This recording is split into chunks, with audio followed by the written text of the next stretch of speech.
और देखिए, ये पेगासस जो है, ये या प्राइम मिनिस्टर ने ऑर्डर किया है या फिर होम मिनिस्टर ने ऑर्डर किया है।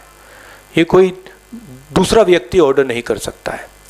और अगर प्रधानमंत्री ने हमारे ही देश पर किसी और देश से मिलकर आक्रमण किया है, तो फिर इस पे प्रधानमंत्री की व्यू हम सुनना चाहते हैं। क्या उन्होंने किया है, और अगर किया है तो क्यों किया है? क्योंकि अगर हम लीगली देखें तो Pegasus is illegal. It is not legal in India to do snooping using Pegasus. So we would like to know why the Prime Minister is doing an illegal act. He's not above the nation. He's not above the institutions. Was this information that was coming, जो ये Pegasus से जो data मिल रहा था, इसमें chief ministers थे, former prime ministers थे, क्या ये जो डेटा आ रहा था ये क्या प्रधानमंत्री को मिल रहा था? ये क्या होम मिनिस्टर को दिया जा रहा था?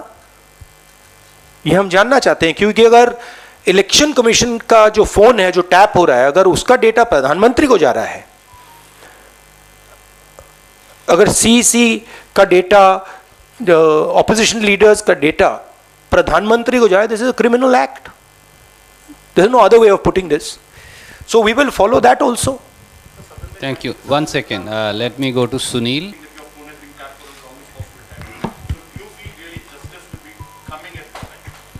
Look, the court is going to look into this matter, and I am no one to comment on the actions of the Supreme Court, and what they choose to do. I hope they will do their job and provide justice.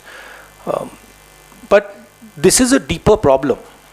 Right? As I said, if the Prime Minister of India was privy to this information, I'd say it's one thing if you are using Pegasus to find out about terrorism, you're using Pegasus to find out about national security, that's a different issue.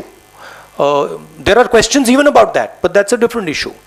But if the Prime Minister is using this as a personal tool, meaning if the data is arriving on the Prime Minister's desk, then that's totally criminal. Right? And we will follow that up. We will make sure that is followed up. Thank you. Raman from News 24. Sarkarein, sorry, governments have been dropped, right?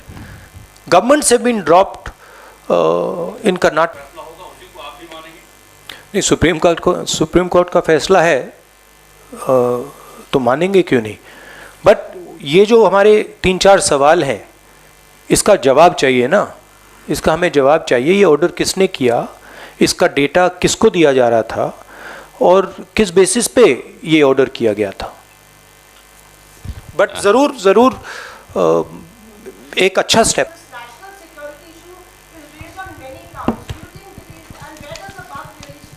No, this issue is the opposite, right?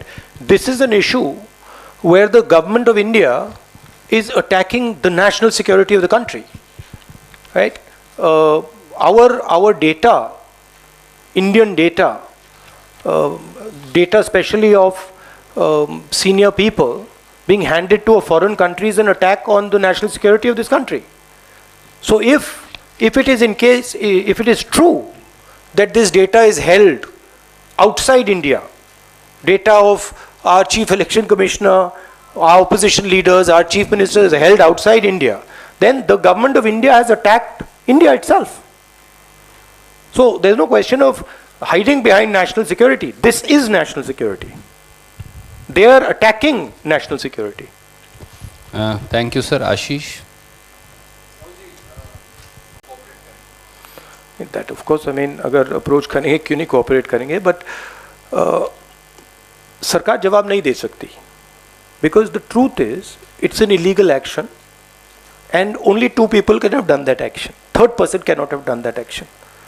Mr. Gadkari cannot have taken this decision, right? Some other minister could not have taken it.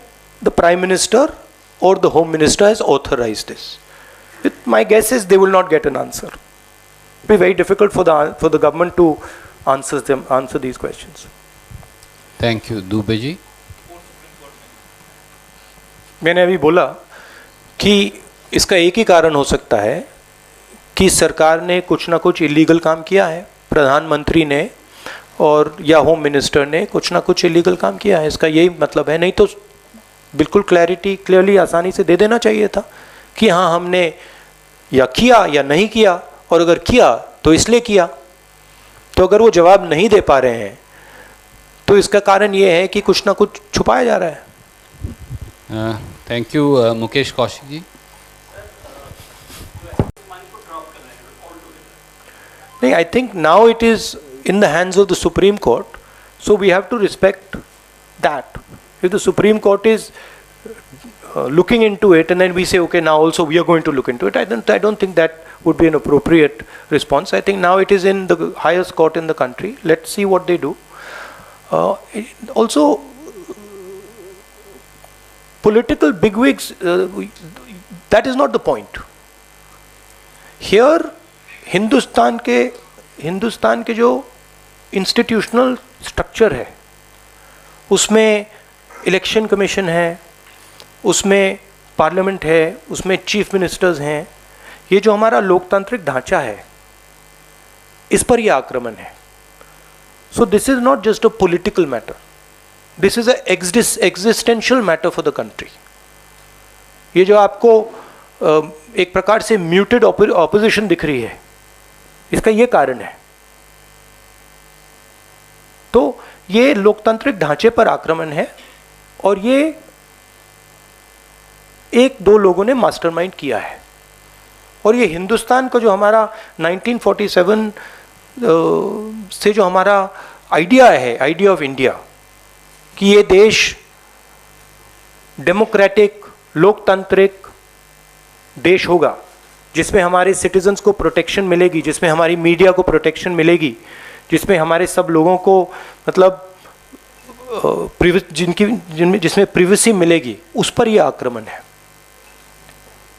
और ये उस आक्रमण का एक तरीका है, अलग अलग तरीके भी हैं।